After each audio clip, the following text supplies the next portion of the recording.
Juan capítulo 8. Y Jesús fue al monte de los olivos, y por la mañana volvió al templo, y todo el pueblo vino a él, y sentado él les enseñaba.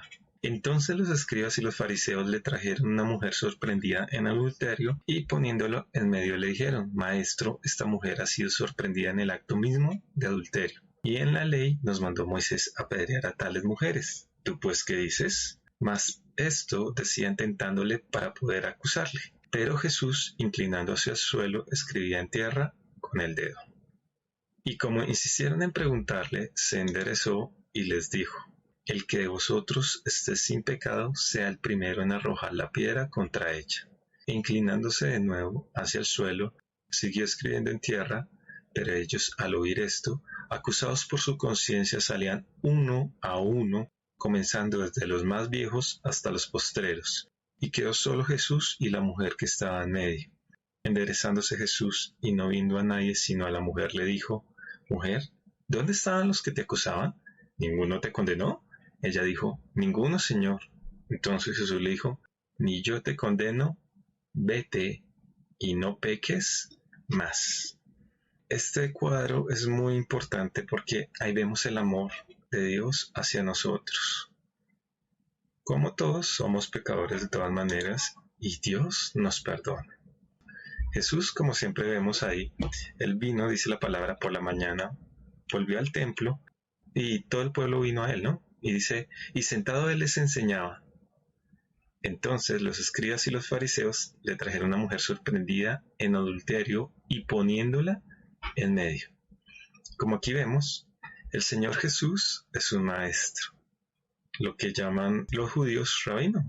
¿Qué significa la palabra rabino? El que enseña, un maestro. ¿Dónde podemos ver esto? En Juan 1:38. Y volviéndose Jesús, viendo que le seguían, les dijo: ¿Qué buscáis? Ellos dijeron: Rabí, que traducido es maestro, ¿dónde moras? Y él estaba enseñando ahí de un momento a otro, cuando ocurrió un alboroto, ¿no? Todo el mundo comenzó a mirar qué era lo que pasaba. Entonces dice que los escribas y los fariseos, los duros, mejor dicho, le trajeron una mujer que la habían encontrado ¿en qué? En adulterio. De un momento a otro aparecieron y formaron todo un escándalo, interrumpieron cuando el maestro iba a enseñar, ¿no? Dese cuenta que acá la palabra dice, le trajeron una mujer sorprendida en adulterio y la pusieron en medio. Qué curioso, ¿no? Le trajeron una mujer sorprendida en adulterio. Es decir, que ellos pasaban por ahí de un momento a otro, estos grandes maestros, estos duros, y la encontraron pecando. No, lógicamente no. Ellos, como lo muestra ahí la palabra, estaban haciendo seguimiento a esta mujer. Dice la palabra ahí en Juan 8:4, dice: le dijeron al maestro: esta mujer ha sido sorprendida en el acto mismo de adulterio. Es decir, cuando ellos esperaron, le estaban haciendo seguimiento, y cuando ella ya se disponía a hacer, iban a pecar, en pocas palabras, ellos ahí sí cogieron y la reprendieron. O sea, ellos le hicieron seguimiento tal cual, es decir, andaban de espías siguiendo el pecado de esta mujer. 5 dice: y en la ley nos mandó Moisés a apedrear a tales mujeres. ¿Tú pues qué dices? Entonces acá viene una pregunta: ¿lo que ellos estaban haciendo estaba bien o estaba mal? Yo les digo, sí y no. Sí, porque la ley sí mandaba a castigar el adulterio. Este acto era condenable en la ley. ¿Y cómo se castigaba este? Con la pena de muerte, si se puede decir así. Pero también no estaban obrando bien, porque la ley decía que si encontraban a una persona en adulterio, debían traer a las dos personas, es decir, tanto al hombre como la mujer, para que fueran juzgados. Pero estos hipócritas, ¿a cuántas personas trajeron? Dice la palabra que solo trajeron a la mujer. Entonces por eso le digo, sí estaban haciendo bien, pero también estaban haciendo mal. Porque si ellos iban a cumplir la ley, la debían cumplir como la ley decía, debían juzgar a estas, no solo a la mujer, sino al hombre. Pero ellos lo estaban haciendo a medias. ¿Dónde está esto? Veámoslo en Levíticos 20:10. Si un hombre cometiera adulterio con la mujer de su prójimo, el adúltero y la adúltera indefectiblemente serán muertos. Las dos personas, pero ellos aquí, ¿cuántos trajeron? A uno. Si se dan cuenta, entonces aquí vemos en la palabra de Dios que sí se debía castigar esto. Algunos dicen, uy, no, pero esto es una pena muy dura solo por adulterar. Acuérdense que el adulterio, ¿qué es? Lo que nosotros hoy llamamos infidelidad. Esto es lo que se llama la palabra adulterio. Y esto se castigaba con pena de muerte. Pónganse ustedes a pensar si hoy, solo acá en Bogotá, se pusiera en práctica esta ley, ¿cuántos muertos habrían? Y el mundo hoy considera esto normal. Pero para Dios esto está mal. Para Dios esto es pecado. Cuando tú traicionas a tu esposa o a tu esposo. Y dice, así quitarás el mal del medio de ti. ¿Cuál es la condición que fuera dura? El castigo o la pena, es como la pena de muerte, porque es tan dura este juicio. Simplemente Dios está diciendo, lo quiero hacer es para que las personas no lo hagan. Y tú dirás, pero es muy duro. No, no es muy duro. Porque a ninguno de nosotros nos gusta que nos traicionen. A ninguno. Dígame a quién le gusta que lo traicionen. Entonces, esta es la razón. Tú decías, uy, si yo me meto con la mujer de mi prójimo, me va a ir mal. No solo tú decepcionas a tu esposa o a tu esposo, que es lo más importante. No solo decepcionas a tus hijos, sino que adicional a eso, tú estás traicionando también la confianza de otra persona, de tu vecino, de tu amigo, de tu conocido, del que sea. O sea, acá este pecado no solo daña a tu esposa, daña a muchas personas. Pero lo más importante, lógicamente, es con Dios. Porque cuando tú te casas con esa persona, tú has prometido serle fiel. Y ese pacto no lo haces con solo esa persona. Ese pacto lo estás haciendo con el mismo Dios. Y si somos cristianos, acuérdese que la otra persona es hijo de Dios. Es decir, Dios te está entregando algo muy preciado. Te está entregando un hijo para que tú lo cuides. Acuérdese que en el cristianismo creemos que nos casamos es porque queremos hacer un pacto, no solo con la persona, sino con Dios. Volvemos a Juan 8. Entonces vemos que ellos estaban obedeciendo realmente la palabra. No, ya nos dimos cuenta. Entonces acá viene la pregunta. ¿Por qué no trajeron al hombre? Y lo peor de todo es que le dicen a Jesús, le dicen, ¿y tú qué dices, maestro? Y mire que lo llaman maestro o rabí. ¿Tú pues qué dices, o rabino? Entonces, en sí, lo que les digo, no estaban obedeciendo la palabra. Porque quizás no trajeron a este hombre porque quizás ellos creían que sabían tan bien la palabra que ellos podían modificar la palabra cuando quisieran. Y ellos entonces no trajeron también al hombre porque quizás lo consideraban menos pecador. O quizás este hombre era un importante en el pueblo de Dios. Entonces, ¿cómo nosotros vamos a traer a este hombre? ¿Se imagina si lo traemos, lo defraudamos? Quizás era un hombre importante o de dinero. No sabemos. Entonces, por esta razón, ya invalidaron el mandamiento. No estaban haciendo un justo juicio de Dios. Y acuérdense que Dios es justo. Vamos a ver cuáles eran realmente la intención de ellos al traer a esta mujer en adulterio. Si realmente ellos querían castigar a la mujer o porque la estaban trayendo. Entonces dice el 6, mas esto decían tentándole para poder acusarle, pero Jesús, inclinado hacia el suelo, escribía en tierra con el dedo. Ten en cuenta que estos hombres no era que estuvieran obedeciendo a Dios o no era que quisieran hacer justicia. Realmente tampoco era que quisieran juzgar a esta mujer. Ten en cuenta que dice que ellos ya sabían que estaban pecando, pero solo hasta hoy la traen a juzgarla. ¿Ellos qué querían hacer? Querían era tentar a Jesús. Y siendo hombres tan importantes, siendo hombres que supuestamente seguían la voz de Dios, mire quiénes eran, dice el 3, eran escribas y fariseos. Siendo hombres tan importantes, si conocían tan bien la palabra, ¿por qué se la traen en este momento a Jesús? Ellos mismos podían haberla juzgado. Dense en cuenta, ellos mismos podían haber determinado cuál era el castigo para esta persona. Pero ahí vemos en el 6 que dice, mas esto decían era por tentarle Jesús. Ellos no querían hacer justicia, sino ellos querían acusar ¿a quién? A Jesús. Ellos querían desacreditar a Jesús. Entonces ya vemos, primero, ¿cuáles son las intenciones de nosotros, de nuestros corazones a veces al juzgar a la persona? Y eso lo tenemos que tener presente. ¿Por qué nosotros a veces criticamos? Nosotros ahorita ya no llamamos juzgar, sino llamamos crítica constructiva, ¿no? Entonces ahí es donde nosotros debemos examinar qué hay en nuestro corazón. ¿Por qué criticamos a una persona? ¿Por qué juzgamos a una persona?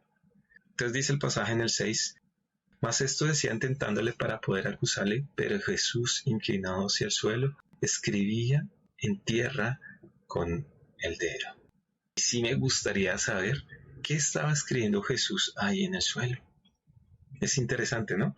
Porque se la traen, él estaba enseñando, le interrumpen la enseñanza, y cuando le dicen, Jesús, mire lo que está haciendo esta mujer, la ley dice que estas personas debemos juzgarlas por lo que están haciendo. Dice que Jesús coge y se inclina y comienza a escribir. Algunos dicen que los jueces cuando se inclinaban a tierra escribían un informe de acusación contra alguien, es decir, una sentencia. ¿Dónde podemos ver esto? En Job 13:26. Miremos lo que dice Job 13:26. ¿Por qué escribes contra mí amarguras y me haces cargo de los pecados de mi juventud? Ellos que hacían antes, digamos, y en este caso la mujer adúltera, está escribiendo, no adulterarás, porque el adulterio tiene tal consecuencia. Eso es lo que hacían antiguamente los jueces. Acá en el pasaje de Job vemos que Job se está defendiendo. ¿Por qué se está defendiendo? Porque vinieron sus amigos y hasta su familia para acusarle, ¿no? Job se preguntaba, ¿por qué está ocurriendo esas cosas tan terribles? Y como todos sabemos, Job lo perdió todo. Entonces los amigos vinieron a acusarle, le decían quizás, Job, tú te está pasando esto porque hiciste tal cosa, ¿será que estás pecando contra Dios? Y aún su mujer le dice, muérete, maldice a Dios y muérete, ¿sí de acuerdo?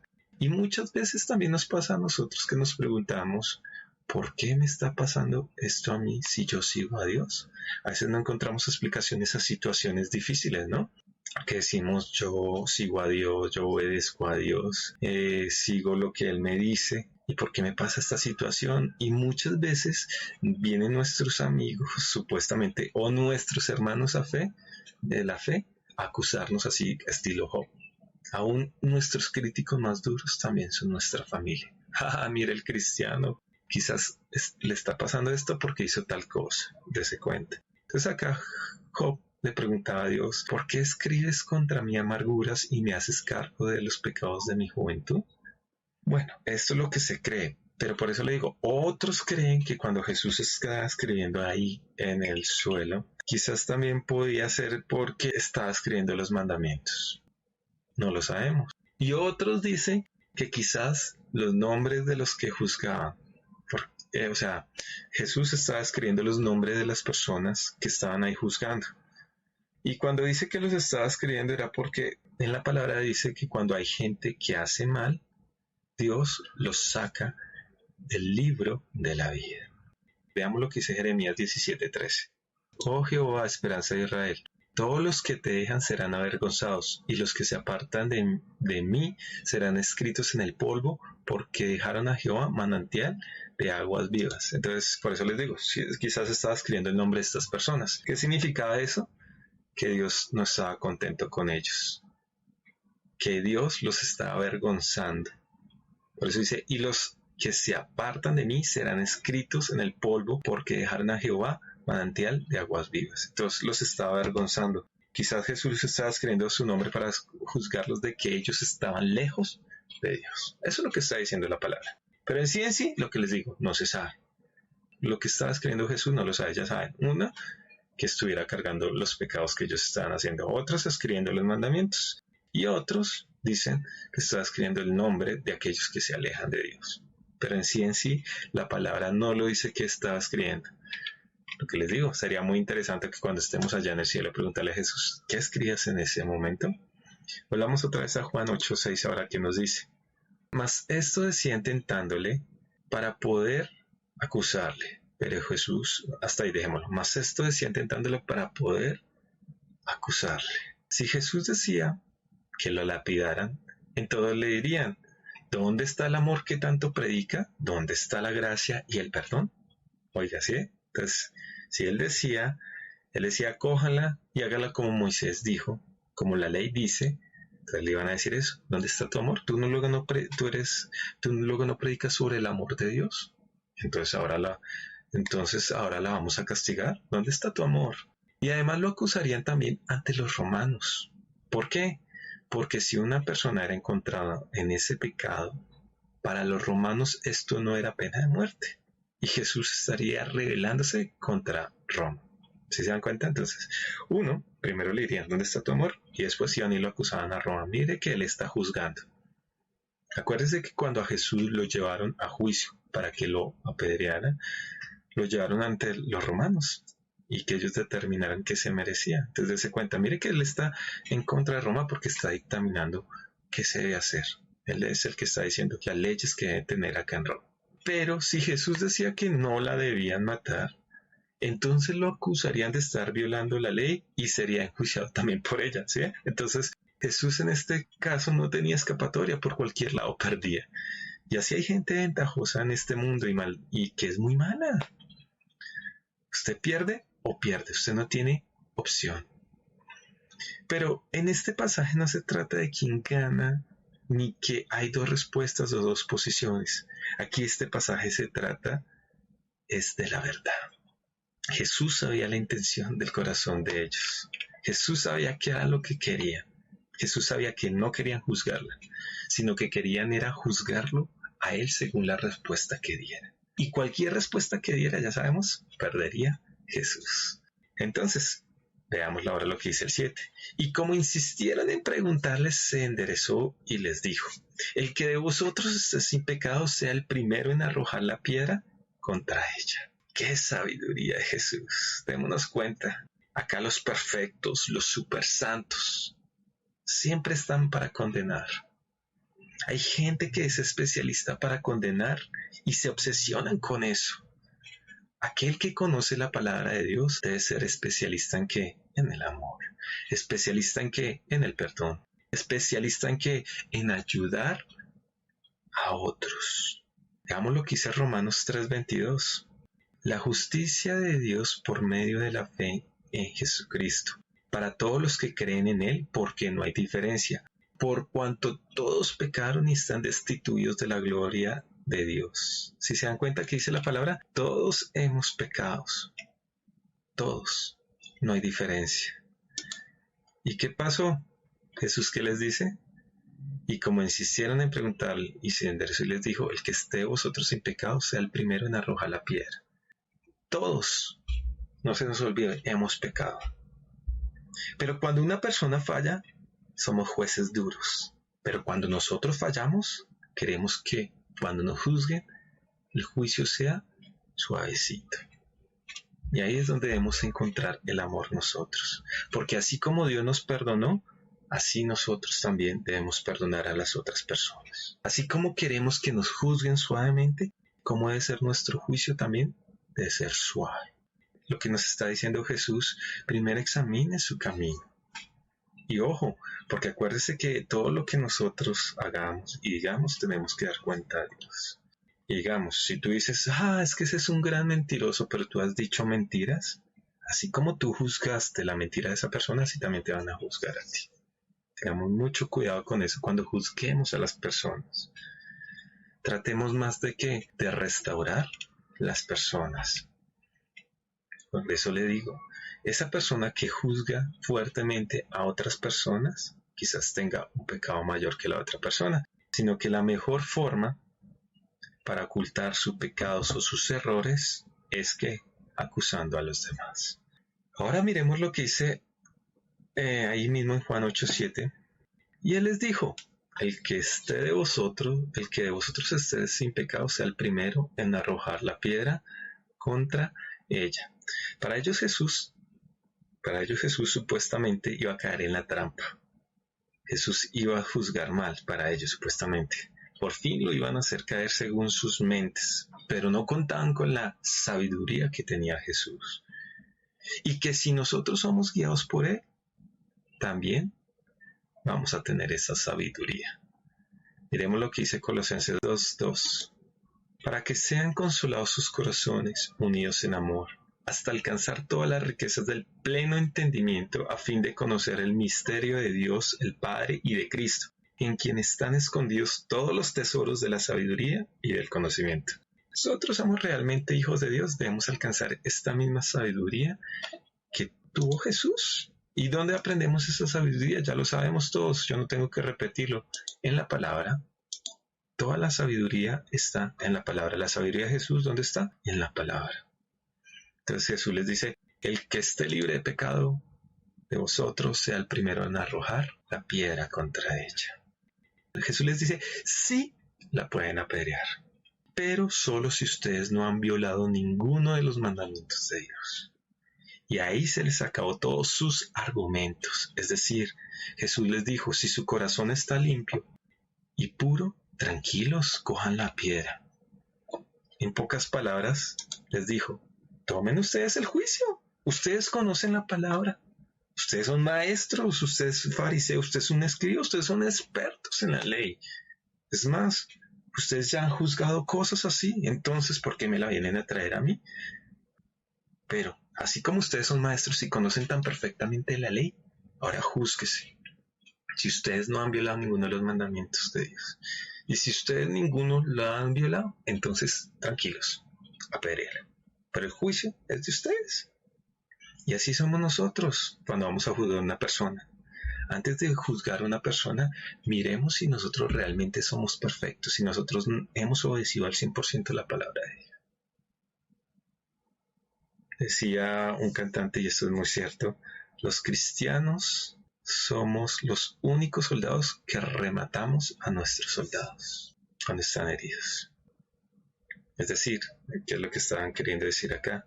Que nosotros a veces en lugar de levantar a una persona lo que hacemos es hundirlas más y más a nuestros hermanos en la fe. Cuando alguien falla, el chisme o el rumor corre por todo lado. Y estos chismes o rumores, en lugar de ser constructivos, son destructivos. Y eso es lo que está diciendo Jesús. Si ustedes no tienen fallas, pues sí, apedréela, hablen mal de ella. En este caso no la apedreamos, pero la destruimos con nuestras palabras. A veces el arma más destructiva es la boca. Debemos darnos cuenta, muchos hogares muchas veces se destruyen es más por las palabras que por una infidelidad o dinero o cualquier otra cosa. Entonces, ojo con lo que decimos, ojo con lo que hablamos. Acuérdese que no somos perfectos. Acuérdese que así como las otras personas fallan, nosotros también les fallamos. Entonces tengamos cuidado. Dejemos de hacer juicios tan duros. Examinemos primero nuestra vida.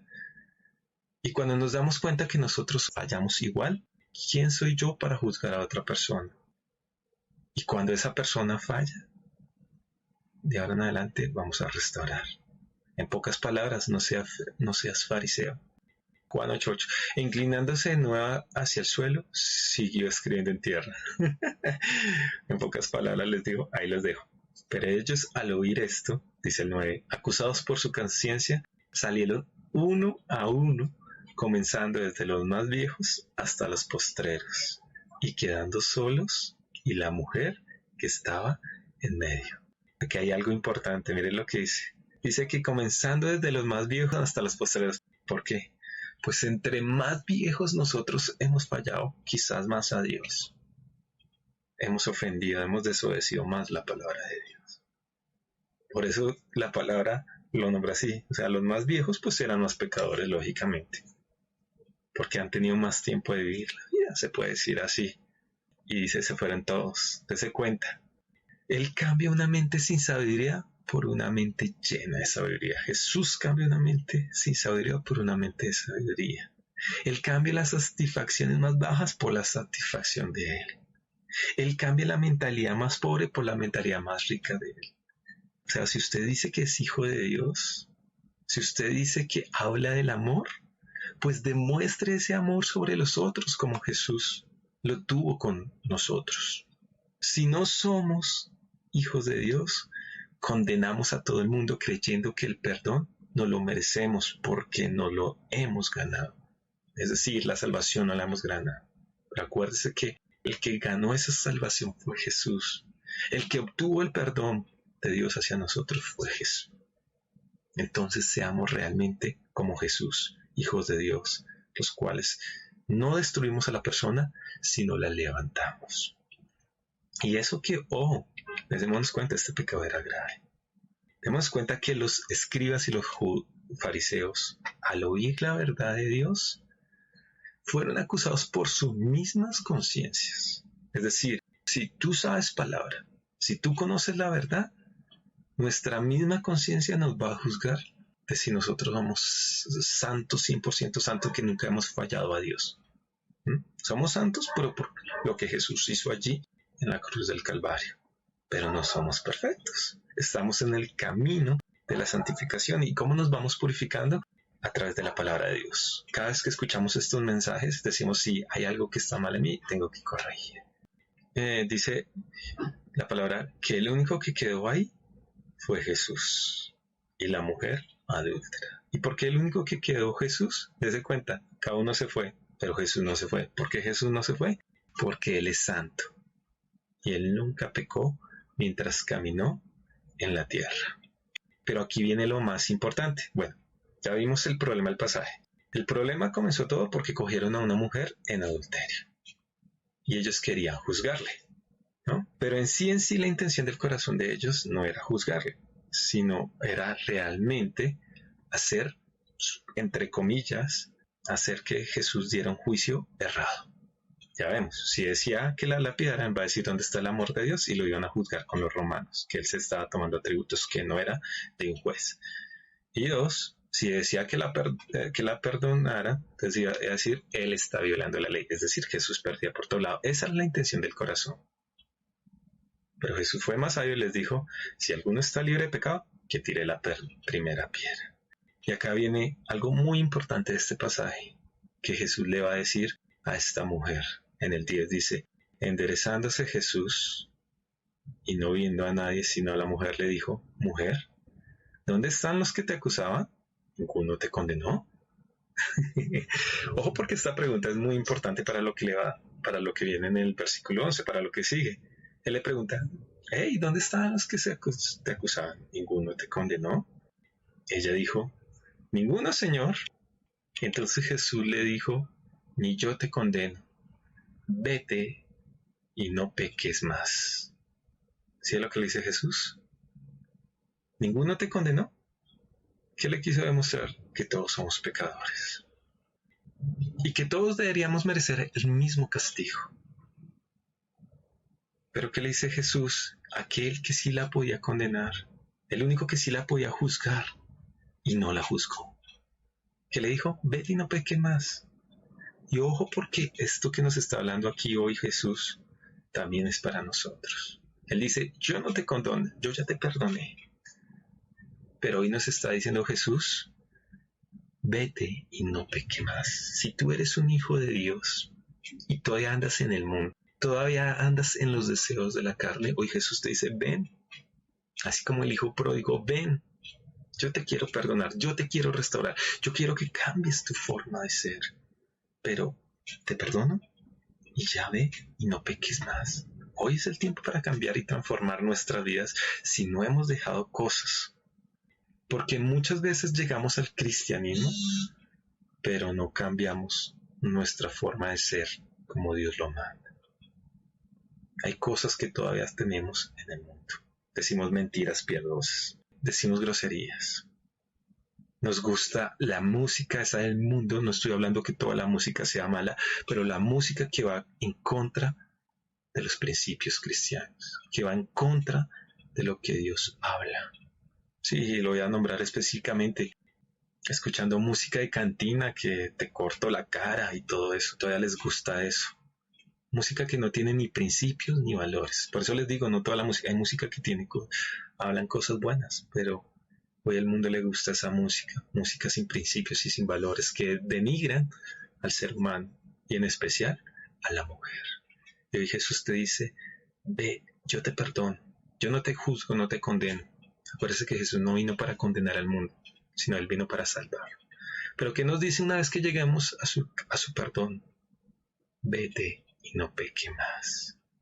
Es mayor la responsabilidad en este caso, porque si ya fue perdonado y peca, es peor el juicio. Si tú ya viniste al camino de Jesús y Él te perdonó, pero no lo quieres obedecer, eso demostraría que tú no eres un cristiano realmente, que no te has convertido, que realmente no sigues a Jesús, que desprecias el perdón de Dios. Jesús no le dijo, tranquila, vaya y siga pecando. No, dése cuenta. Le dijo, no, no lo vuelvas a hacer. Así como te he perdonado porque te amo. ¿Por qué nos perdonó Dios? Porque nos ama. Asimismo, si me amas, no volverás a pecar. De lo contrario, ya no puedo hacer más por ti. ¿Por qué ya no puede hacer más por ti? Porque Él te demostró, Dios, su vida para que tú no fueras condenado. Pero si tú desprecias ese regalo de Dios, ahí sí ya no hay más sacrificio que valga. Aprovechemos que este es el tiempo. Nosotros le llamamos el periodo de la gracia para buscar a Dios como es. Miremos lo que dice Juan 14:23. Respondió Jesús y le dijo, el que me ama, mi palabra guardará, y mi Padre le amará, y vendremos a él y haremos morada con él. ¿Sí? El que me ama, mi palabra guardará, y mi Padre le amará, y vendremos a él y haremos morada con él.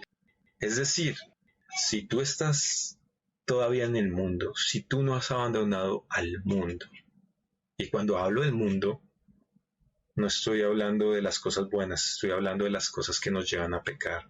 La palabra lo habla, el adulterio, en este caso la fornicación, las mentiras, los borrachos. Ahora Jesús nos dice, no volvamos atrás, no volvamos al mundo, no volvamos a Egipto. Dios le decía al pueblo de Israel, no vuelvas a Egipto. No volvamos a la destrucción, a lo que destruye nuestros hogares, a lo que destruye nuestra vida económica, a lo que destruye nuestra mente, nuestros pensamientos, para hacer cosas malas. No volvamos a la muerte porque ahora Jesús, el Señor, es nuestra vida. Él es el que nos da la vida. Pero a veces por estar en el mundo, en los deseos de la carne, rechazamos todo lo de Dios. No es como algunos dicen, ¿no? Peco, rezo, entonces empático. Eso no existe con Dios. O eres hijo de Dios o no eres hijo de Dios. Es más, acuérdense que en Apocalipsis dice que Él aborrece los tibios. Duramos 11 meses buscando a Dios y en el mes 12, nos olvidamos que somos cristianos. En fiestas del mundo nos emborrachamos, bailamos desordenadamente y ahí dejamos a Dios. Ojo con eso, eso es lo que no quiere Dios. Les aseguro que esta mujer nunca más volvió a pecar de esa forma, adulterando, porque recibió una segunda oportunidad y nosotros también ya hemos recibido una segunda oportunidad.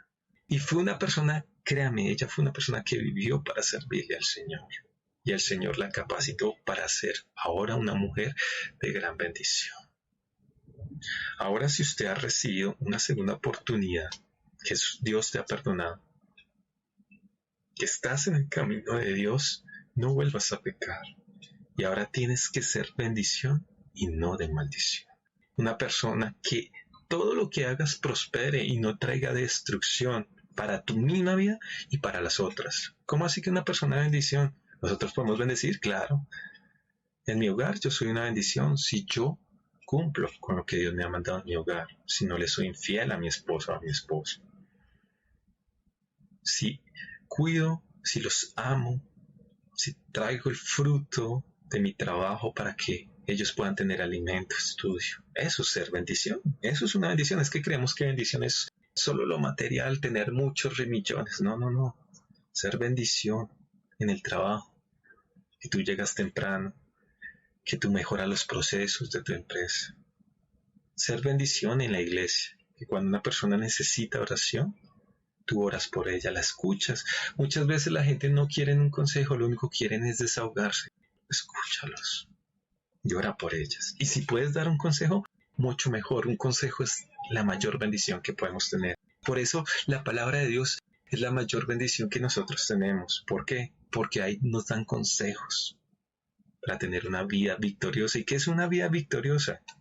Acuérdense, muchos creen que la vida victoriosa es ser millonario. No, no es solo ser millonario. Una vida victoriosa es que cuando tengas problemas sepas resolver esos problemas. Eso es ser una vida victoriosa, salir del problema. Mucha gente se queda en el problema. Un cristiano. ¿Nosotros tenemos problemas? Sí, todos tenemos problemas. Todos. ¿El pastor tiene problemas? Sí. ¿El mayor predicador del mundo tiene problemas? ¿Jesús tuvo problemas? Sí. Pero dése cuenta, Jesús supo resolver los problemas. En este caso, demos cuenta, le trajeron un problema. Y ese problema le iba a traer un problema. Pero Jesús tuvo sabiduría para salir del problema. Fue una bendición. Y en especial fue una bendición para esa mujer. Y aún para los que la trajeron para juzgarlo. Porque fue una bendición. Porque le dijeron, ojo, les dijo, si ustedes no tienen pecados, pues aprélenle. Pero el mensaje que les mandó Jesús fue principal. Ustedes también son pecadores. Corrijan, o si no, ustedes también van a caer en esa condenación. Dese cuenta, fue una bendición. Así debemos ser bendición nosotros en todo lado. Que no digan, ay, qué fastidio llegó el cristiano. No, que digan, uy, qué bendición esta persona tenerla en este lugar.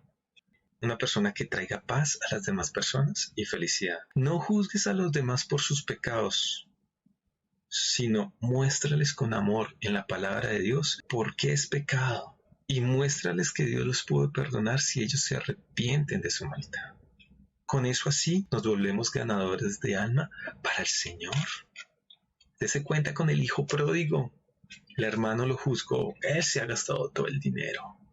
Pero el padre, ¿qué le dijo? Mi hijo que era perdido ha vuelto a mí. Si realmente esa persona quiere cambiar, síguela animando, capacitándola. Pero si quiere cambiar. Si no quiere cambiar, haz lo que hizo Jesús. Diles, mire, esto dice la palabra. Si ustedes no lo hacen, tendrán que arreglárselas con Dios Padre. Y se fueron. Pero dése cuenta que Jesús no se fue a perseguirles a decirle, cambien, no. Les mandó el mensaje. Y si la persona realmente quiere cambiar, síguela apoyando, restáurala. Pero no las destruyas. Amén. Por último, vamos a ver Juan 1:16, que dice la palabra. Porque de su plenitud tomamos todo, y gracia sobre gracia. Oiga lo que dice, porque de su plenitud tomamos todo, y gracia sobre gracia. Pues la ley por medio de Moisés fue dada, pero la gracia y la verdad vinieron por medio de Jesucristo. La gracia. Dese cuenta, este fue un cuadro de gracia lo que pasó con esta mujer. Pero todos nos basamos solo en que Jesús, no la condenó. Ese es el mensaje que muchos dan. Pero démonos cuenta, sí, Jesús la perdonó, pero también le trajo la verdad. Le dijo, vete y no peque más.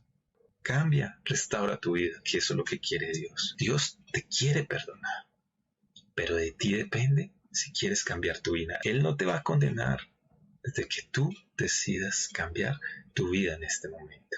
Amén.